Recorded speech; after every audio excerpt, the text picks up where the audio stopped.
The Roman Empire fell, but not in the way we usually imagine. There was no single battle that ended Rome, no sudden collapse where everything vanished overnight. Instead, Rome fell over time. For centuries, the empire remained vast, wealthy, and intimidating.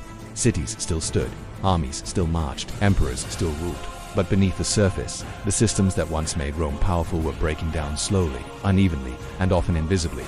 This is the story of how Rome fell, not as a single event, but as a long process, and why an empire that once ruled the ancient world gradually lost the ability to hold itself together. Rome's greatest strength was expansion. From a small city-state, it grew into an empire spanning 3 continents. Conquest brought land, slaves, taxes, and prestige. Victory paid for the army. The army secured further victory. Over time, this created a dependency. Rome's military economy and politics increasingly relied on continued expansion to function smoothly. As long as Rome conquered, the system absorbed its own costs. When expansion slowed, the cracks began to appear. At its height, Rome ruled tens of millions of people across thousands of miles. Messages took weeks or months to travel. Orders arrived late. Local governors gained enormous autonomy. Rome attempted to manage this with bureaucracy, but the system was stretched thin. Corruption became widespread. Taxes were unevenly collected. Local elites often served themselves first, and Rome second. The empire looked united on maps, but in practice it was increasingly fragmented. Originally, Roman soldiers fought for the Republic. Later, they fought for pay. By the late Republic and early Empire, many increasingly fought for the generals who could reward them. As Rome's finances weakened, ambitious commanders began using their armies as political tools. Loyalty shifted from institutions to individuals. Civil wars became frequent. Emperors were made and unmade by soldiers. Rome still had armies, but they no longer consistently protected the system. They competed for control of it. Maintaining Rome was expensive.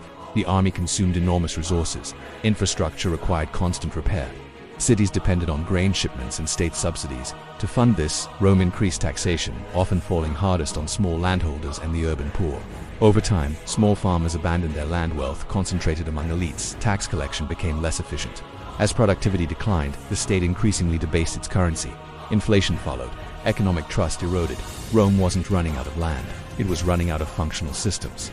Barbarian invasions are often blamed for Rome's fall, but these invasions didn't destroy Rome, they exposed its weakness. For centuries, Rome had defeated, absorbed, or negotiated with external enemies. By the late Empire, it struggled to respond effectively. Why? Because armies were underfunded, borders were poorly coordinated, internal conflicts drained resources. Many so-called invaders were not simply destroyers, they were migrants, mercenaries, or former allies seeking land and security.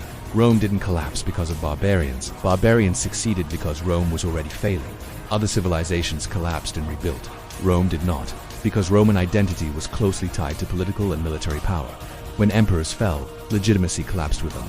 There was no enduring framework strong enough to survive repeated systemic breakdowns. By contrast, some later civilizations separated identity from rulers. Rome never fully did. When Rome's system stopped working, there was little beneath it to rebuild from. Rome fell, but it did so slowly by losing the ability to govern, finance, defend, and legitimize itself. The empire remained vast. Cities still stood. Its name still carried weight. But the machinery that once made Rome function had worn out. Rome did not disappear in a single moment. It simply ceased to function as Rome.